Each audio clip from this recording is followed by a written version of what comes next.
Barry Thompson, CLP for West Dorset. We have similar problems in Dorset now, like Cornwall. Second homes and holiday homes taking all the homes built. And when we do get properties to be developed, what do? They put a viability study on and they don't build the 35% housing. And of course, this goes on all the time. We need proper rental accommodation. The average wage in West Dorset is 25,000, and that means many on 16 or 17,000 a year. They're never going to get on the housing ladder. We need rental accommodation, but most of all, we need council housing back all around the country. The reason we've got a housing crisis was Margaret Thatcher's Right to Buy, where we saw council property after council property sold to private landlords who are now milking residents who've got no choice about where they live, charging many multiples of what the council rent would have been. What we need is not social housing, is not housing to help people get on a ladder or something. We need lifelong assured tenancies in council properties that are owned by the council and pay for themselves.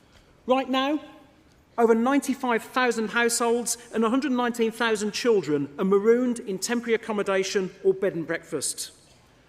Thousands more are at the mercy of an unregulated private rented sector. I'm not going to lie, I am petrified of what's going to happen as soon as I graduate university next year, May. I don't know whether I'm coming or going with a job. I don't know if I'm going to be able to rent. I don't know if I'm going to be able to even buy by the time I'm 25 or even 30. There's no certainty whatsoever. I come from a family of immigrants, and being an immigrant myself, I've been taught to keep my head above water and to merely survive, but I want more than that, and I don't want to literally just be sitting in my home worrying about my future.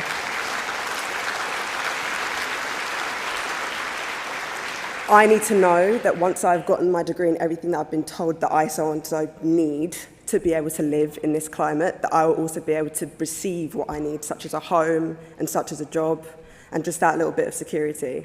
So that's what I more came up to sort of say, is that I just need to know, and for myself and for other students out there, that we need understanding that we need a little bit of safety and a little bit of security in our lives too. Thank you.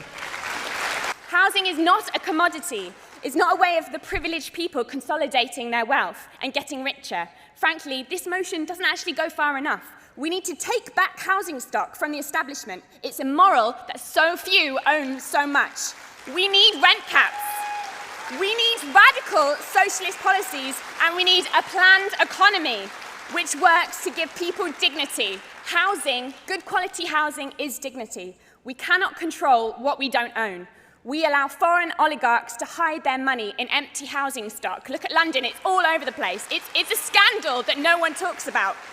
There is a myth that there is not enough housing for our needs. The whole system has been skewed by the super rich. We need to be radical. We need to take back what is ours. It doesn't make any sense tinkering round the edges. My student landlord, he owned streets and streets of houses in Liverpool. And let me tell you, he did not care at all about us tenants. He didn't give a shit as long as we paid the mortgage. We need to be radical here. This is huge. Thank you so much. In my constituency, houses and flats that were built as recently as last year are still being built with unsafe cladding. The government know this cladding is unsafe. The housing developers know this cladding is unsafe, and yet they are still putting it on these properties. The people buying these properties do not know they are unsafe until they try to sell their properties on.